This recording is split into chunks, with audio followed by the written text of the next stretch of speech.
Assalamualaikum warahmatullahi wabarakatuh. Alhamdulillahirabbil alamin. Assalatu wassalamu ala asyrafil anbiya'i wal mursalin sayyidina wa maulana Muhammadin wa ala alihi wa ashabihi ajma'in, amma ba'du.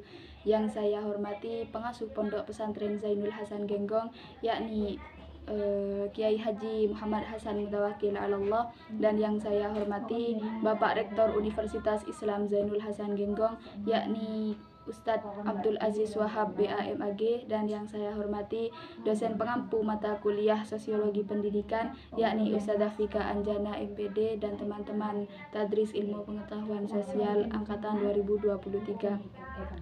Saya di sini akan mempresentasikan tentang pendidikan dan kesetaraan gender.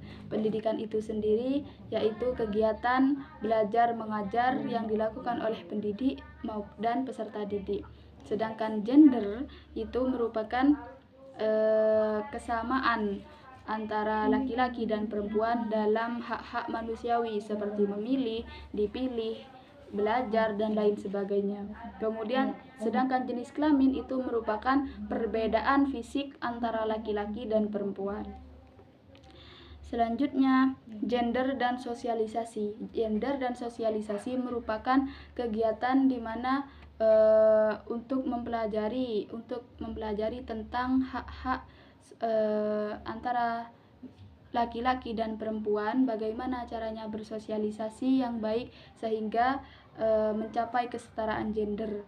Jadi kesetaraan gender itu merupakan hak yang sama antara laki-laki dan perempuan. Bagaimana untuk mencapai sosialisasi yang seimbang antara laki-laki dan perempuan, seperti itu.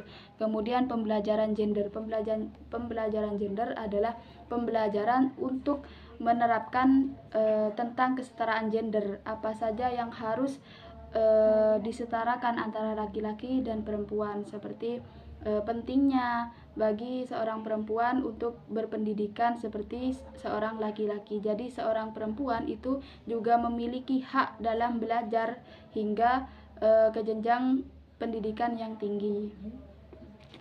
Kemudian contoh kesetaraan gender. Contoh-contoh kesetaraan gender yang pertama, pembagian tugas pendidikan harus berdasarkan kemampuan. Jadi dalam pembagian tugas pendidikan itu harus berdasarkan kemampuan, bukan karena dia laki-laki ataupun perempuan. Jadi walaupun seorang perempuan akan tetapi kemampuannya itu lebih tinggi daripada laki-laki, maka tugasnya harus disesuaikan dengan kemampuan mereka, bukan dengan keadaan fisiknya, bukan karena dia laki-laki ataupun bukan karena dia perempuan, sehingga yang perempuan itu diberikan tugas yang lebih rendah, seperti itu. Jadi contohnya kesetaraan gender itu harus memberikan tugas pendidikan sesuai dengan kemampuan mereka, bukan sesuai dengan mereka itu laki-laki ataupun perempuan.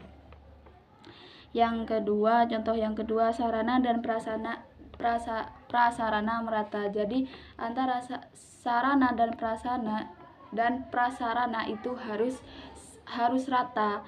Antara laki-laki dan perempuan itu harus rata. Tidak ada perbedaan antara sarana dan prasarana untuk laki-laki dan perempuan, seperti itu. Jadi kesetaraan gender itu merupakan hak memilih ataupun hak-hak manusiawi yang harus sama antara laki-laki dan perempuan. Tidak ada perbandingan ataupun tidak ada perbedaan antara hak laki-laki dan perempuan, seperti itu. Cukup sekian dari saya, kurang lebihnya mohon maaf. Wabillahi taufiq wal hidayah wabiridha wal inayah. Assalamualaikum warahmatullahi wabarakatuh.